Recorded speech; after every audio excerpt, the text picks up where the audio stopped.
जी friends, आप देख रहे हैं यूट्यूब चैनल वॉइस ऑफ कैनी और मैं सफदर खान कैनी। अच्छा फ्रेंड्स, गैस क्रोमेटोग्राफी में अगर आपका पीक टेल कर रहा हो तो इस प्रॉब्लम को कैसे सॉल्व करेंगे। गैस क्रोमेटोग्राफी की जो ट्रबल शूटिंग है एचपीएलसी से कंपैरेटिवली ज़्यादा डिफिकल्ट है। तो आज इस वीडियो का फोकस ये है कि गीसी अगर आप चला रहे हैं, गैस क्रोमेटोग्राफी पे आप काम कर रहे हैं और आपका पीक टेल कर जाए तो इस प्रॉब्लम के पीछे रेमेडी क्या है और इसके कॉजेज क्या है वो इस वीडियो में डिस्कस करता हूँ। दूसरा, जीसी के ऊपर बहुत सारे सवाल थे कि जीसी पे वीडियो चाहिए, गैस क्रोमेटोग्राफी वीडियो चाहिए। इस पॉइंट्स को भी आज की वीडियो में क्लियर करूंगा, तो वीडियो आपने पूरी एंड तक देखनी है। भाई मेरा यो यो तू मेरी मखना, कदम तू तेरे संभल के रखना। जी फ्रेंड्स, अब मैं आपको बताता हूँ कि गैस क्रोमेटोग्राफी में जो टेलिंग का फैक्टर है उसको आप कैसे सॉल्व करेंगे। लेकिन इससे पहले जो लोगों के सवाल आ रहे थे कि गैस क्रोमेटोग्राफी पे बहुत सारी वीडियो पे चाहिए, हमें गैस क्रोमेटोग्राफी पे इन्फॉर्मेशन चाहिए, तो मैं उनके लिए मैं बता दूं उन लोगों के लिए जो ये चाह रहे कि बेसिकली गैस क्रोमेटोग्राफी है क्या। इस पे मेरी बेतहाशा वीडियो मेरे चैनल पे अवेलेबल है। अगर आपको ये देखना है कि बेसिकली गैस क्रोमेटोग्राफी के कंपार्टमेंट्स क्या है, गैस क्रोमेटोग्राफी बेसिकली है क्या, तो आप मेरा ये वाला वीडियो देख सकते हैं। इसके अलावा अगर आपको देखना है कि गैस क्रोमेटोग्राफी में कॉलम कंडीशनिंग कैसे करते हैं, तो आप मेरा ये वाला वीडियो देख लें।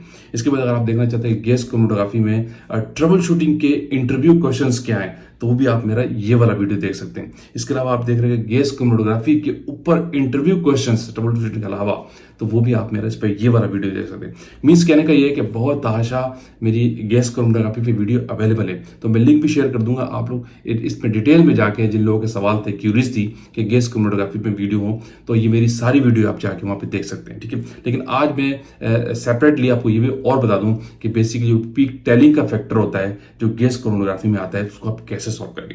देखिए, गैस क्रोमेटोग्राफी में जो पीक टेल आता है इसके पीछे मोस्टली दो कॉजेज होते हैं आपकी पीक जो टेल कर जाती है। इसमें नंबर वन जो कॉज है वो आपका फ्लो पाथ के डिस्ट्रप्शन है, ठीक है, इसकी वजह से आपका पीक टेल करता है। और दूसरा जो एक और बड़ा इंपॉर्टेंट रीजन है वो आपके कंपाउंड्स केमिकल है, रिवर्सिबली वो एब्जॉर्ब हो होते हैं जो इंटरफेयर करते हैं आपकी पीक टेल के लिए, ठीक है। ये दो कॉजेज होते हैं बेसिकली कंपाउंड की इंटरेक्शन, सही है, यानी फ्लो पाथ का डिस्टर्ब होना और दूसरा कंपाउंड का रिवर्सिबली एब्जॉर्ब होना। तो ये कॉजेज होते हैं कंपाउंड की नेचर के लिहाज से जो आपका पीक टेल करता है। अब आप ये अब इसको जज कैसे करेंगे कि कौन सा कॉज है हमारा पीक टेल हो रहा है, तो कैसे इसको आइडेंटिफाई करेंगे। अब दो मैं आपको रीजन बताता हूँ। जब आपकी जो सॉल्वेंट पीक्स भी आ रही होती हैं, अपनी पीक भी आ रही है, मोस्ट ऑफ द पीक्स यानी अगर 3-4 पीक्स से ज्यादातर पीक्स आपकी टेल कर रही है, तो इसका मतलब है कि फ्लो पाथ डिस्टर्बेंस है, ठीक है। इससे आपने ये आइडेंटिफाई करना है। लेकिन बहुत सारी पीक्स में से सिर्फ रैंडमली चंद एक सिलेक्टेड पीक टेल कर रही है, तो ये शो करती है कि कोई रिवर्सिबल केमिकल कंपाउंड आपका एब्सॉर्ब हो रहा है वहां सिस्टम के अंदर, ठीक है। ये दो कॉजेज से आप पहचान लेते हैं कि ये वजह हो सकती है पीक टेल करने की। लेकिन इसको आप सॉल्यूशन सोल्व कैसे करेंगे। जब पहले वाला रीजन हो फ्लो पाथ डिस्ट्रप्शन का इशू आ रहा है जिससे आपका पीक टेल कर रहा है, इसके पीछे मोस्टली कॉजेज होते हैं आपको अपने सिस्टम को लीक फ्री करना होता है। आपको देखना होता है कि किसी पॉइंट पे लीकेज तो नहीं आ रहा सिस्टम के अंदर। दूसरा, आपका जो कॉलम और आपका जो कनेक्टिविटी है वो स्क्वायर्स फॉर्म में ठीक है या नहीं, और उनका डिस्टेंस देखना होता है, वो डिस्टेंस ज्यादा नहीं होना चाहिए। आपको पता है कॉलम की इंस्टॉलेशन करते हैं खास लिमिट, खास डिस्टेंस से कॉलम को कनेक्ट किया जाता है,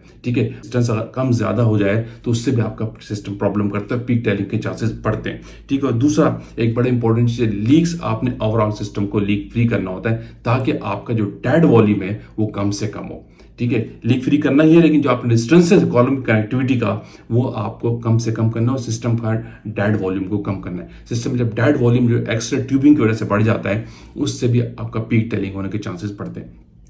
ये पहला रीजन है जो मैंने कहा था कि फ्लो पाथ की वजह अगर आपकी पीक कॉज कर रही है तो उसकी रेमेडी आपने ये करनी होती है, ठीक है। अब दूसरा रीजन था कि रिवर्सिबल कंपाउंड को एब्जॉर्ब कर रहा है तो उसकी वजह से आपका पीक टेल करता है, तो उस केस में आपको फिर पर्टिकुलर सिस्टम की मेंटेनेंस रिक्वायर्ड होती है, ठीक है। ये शो करता है कि आपके सिस्टम में कंटामिनेशन है, यानी आपके सिस्टम का जो लाइनर है आप उसको आप रिप्लेस करें। आपको पता है सिस्टम का जो इनलेट पॉइंट होता है या इंडक्टर करते हैं उसके नीचे एक लाइनर लगाओ तो निकल आता है, ठीक है। उसकी मेंटेनेंस रिक्वायर मीन्स कि वो कंटामिनेटेड है, ठीक है।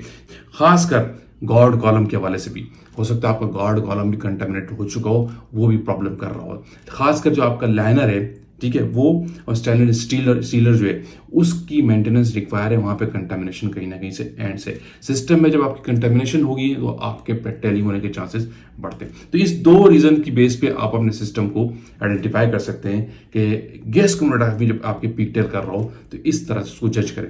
नंबर 1 मैं आपको दोबारा रिवाइज कर देता हूँ कि फ्लो पाथ डिस्ट्रप्शन की वजह से आपके पीक टेल करता है, इस केस में आपकी मोस्टली पीक जो है ना टेलिंग हो रही होती है। लेकिन दूसरा है कि कोई रिवर्सिबल कंपाउंड रिवर्सिबली एब्जॉर्ब हो रहा हो तो इस केस में आपकी कम पीक टेलिंग हो रही होती है, तो ये उसकी आइडेंटिफिकेशन है। तो इसके बाद फिर आपने जो मैंने उसको रेमेडीज बताई है उस बेस पे आप अपने सिस्टम को जो जीसी चला रहे हैं अपने प्रॉब्लम को सोल्व कर सकते हैं। तो आई होप कि अब आपको कॉन्सेप्ट मिला होगा कि बेसिकली आप पीक टेल कर रहे हो गैस क्रोमेटोग्राफी में तो इस प्रॉब्लम को आप कैसे सॉल्व करेंगे। उन लोगों के लिए कुछ जो वीडियोस मेरी जाके देख लें चैनल पे, जो बार बार सवाल आ रहे थे कि गैस क्रोमेटोग्राफी में वीडियो चाहिए, तो जितनी वीडियो मेरे चैनल पे अवेलेबल है स्पेशली गैस क्रोमेटोग्राफी के हवाले से, तो वो देख के अपने क्यूरीज को अपने पॉइंट्स को क्लियर कर सकते हैं। चैनल पर न्यू है वो लाजम सब्सक्राइब कीजिए ताकि ऐसी टेक्निकल वीडियोज आप तक पहुंचती रहे। Thank you for watching. अल्लाह हाफिज़।